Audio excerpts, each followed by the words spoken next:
Hi again, everyone. I'm Alex, if you weren't here half an hour ago. So this is just a brief summary of what you can now do with Power BI data models that allows you to scale slightly more and have more fun with it and have more capability than you do with standard models.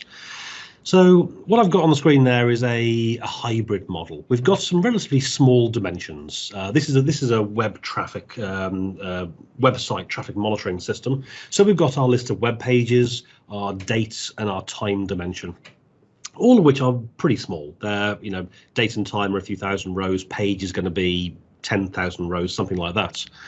But our web hits, the number of actual page views, is going to be in the billions potentially. And if that's any more than a few gigabytes of data, you don't really want to be importing it into Power BI. So we can use direct query, where the data doesn't actually sit inside Power BI. Power BI runs a query, it tries to get the data, but it turns it into a SQL query, passes it down to the underlying database, and the database grabs the data and pulls it back. To the user, the only difference they see is performance, because it is dog slow. Because you're not using any of the benefits of the Vertipack compression model inside Power BI. So it allows you to scale really big, petabytes of data, no problem at all, if your underlying database system can support it, like Synapse, for example, or Spark and Data Lake. But you get that performance hit. You get a very bad user experience. So this is where the first type of composite model comes in.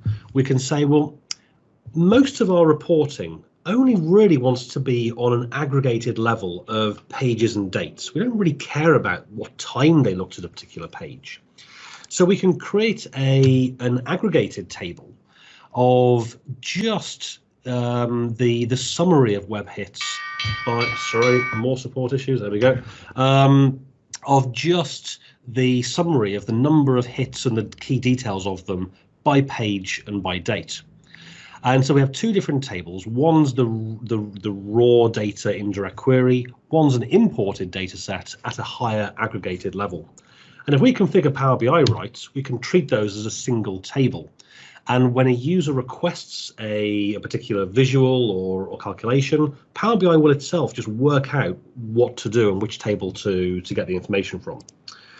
And that looks something like this. So here I've got my dimensions, web page, date, and time.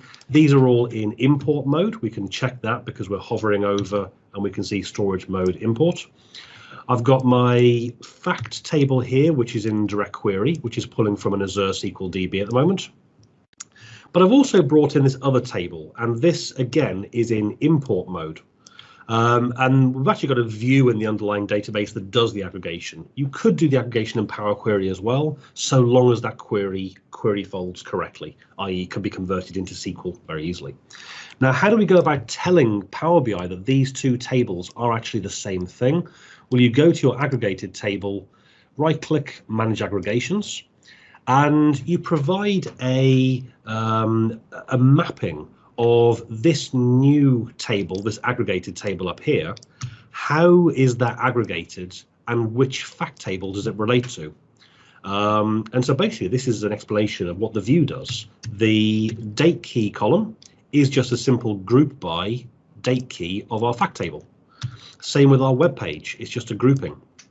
When we look at our row count, well, it's just a count of the rows in the fact table.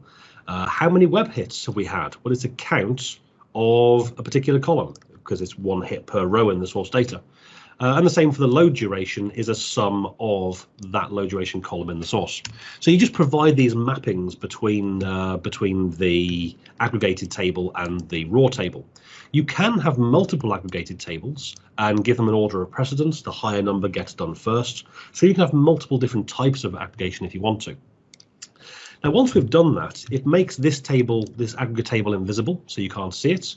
And when we come to our data here, if we're just looking at hits and total duration and things like that by the date dimension, this should be pretty quick because it's using the imported data model.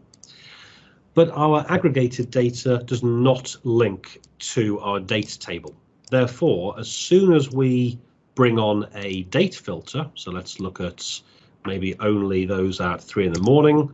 Then you see the spinner keeps going and it now takes some time. And that's going to take around maybe 25, 30 seconds. So from the user's perspective, it's the same model, but depending on what they filter, it automatically switches them between these different underlying composite tables, depending on the granularity and the dimensionality of the thing they're asking for. So the idea behind this is you need to really work out what these aggregated tables need to do. What level of granularity should they be in order to give your users the best possible performance in the vast majority of cases, while still allowing those real power users to drill down into the nitty-gritty detail if they want to. Be careful of training your users on this. You can end up with a lot of support calls on this because the report's really fast for a lot of queries, and then suddenly it goes really slow. There we go, that's now refreshed. But it took in the region of 30 seconds, but it does work. And it allows you to use Power BI to look at terabytes of data without having performance problems over the whole thing. So that's the first style of composite models. Let's say I publish this either as I publish this as a data set in Power BI. Now, when I come into another Power BI report, this is a different one, and all I've done here is I've gone to get data and I've requested to pull data from a Power BI data set. So basically I've published this data set up to powerbi.com, and now I'm creating a new data set on top of it, purely because I want to just consume this same data model and I want to build the same kind of visuals of, let's look at my total load duration. And when that wakes up, there we go. And this is hitting the underlying data set. Because I'm only requesting things like the year and the duration, this still uses the underlying imported data in the underlying data set. However, if I choose time, that again will slow it all down. If we look at this model, well, we can see that these are just coming from Power BI, this data set. It actually says analysis services. Back to your question earlier, William, about analysis services versus Power BI. We can see here, when you connect to a Power BI data set, it's actually using the analysis services connectivity model. But this model here is what someone else has created. It's got our web hits and pages and dates and things, but this is someone else's data set. If I wanted to make a change to this, I'd have to go and recreate the whole data set again and pull in the same data again. Not anymore. We've now got a new button, Make Changes to this model. And this turns this data set over an existing data set from a live query connection through to a direct connection model, a direct query model. And this small, seemingly insignificant change to now change this into a direct query model over our Power BI data sets allows us to make changes to this model.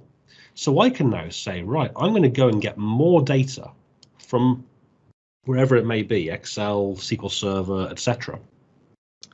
And I'm going to bring in additional data. So I now want to bring in, I've got web hits in here, maybe I want to bring in sales data, and I'm going to load that data in. I'm going to import this data. Now again, this second source could come from anywhere. It could come from the same database, Excel, another Power BI data set, etc. Come from anywhere you want. And it allows me to say this particular, come on, wake up Power BI. Come on. There we go. So we've now got a new table here, and we can see the difference in color. This is white, that's blue, so indicates it's coming from a different island of data. I'm going to link my my order date through to my date dimension. And this allows me to layer a new table of data over my existing analysis services cube or Power BI data sets. And then I'm just going to add a measure. Hang on a second, let's try this wrong page. Let's go to here. Fuck internet sales, new measure, and this is going to be sales equals the sum of internet sales amount. So now I've got a single model that I can bring on both. Let's bring this into here. So I've now got my duration and duration of website hits coming from my underlying analysis services cube or Power BI datasets. I've linked through a common date dimension through to another imported table of sales data, and I can then interact as if it were a single model. So any common dimensions can be linked and played around with and cross-filtered. So this gives you a very, very powerful way of combining data sets together. Instead of our simple import mode, our direct query mode, our composite models where you have hybrid of data, direct query and imported. When we layer a Power BI report over an existing data set, you don't get any flexibility. But with these new composite models called direct query over analysis services and data sets, then you can use existing functionality from existing data sets, but also layer additional logic on top of it to really gain maximum leverage of your centralized data sets. So this model is currently in public preview. So there are a few minor issues with it, a few small bugs, but it's still very, very powerful. And plan to use this, because this really enables your users to gain much more value out of your existing Power BI datasets. That in 10 minutes is Power BI composite models.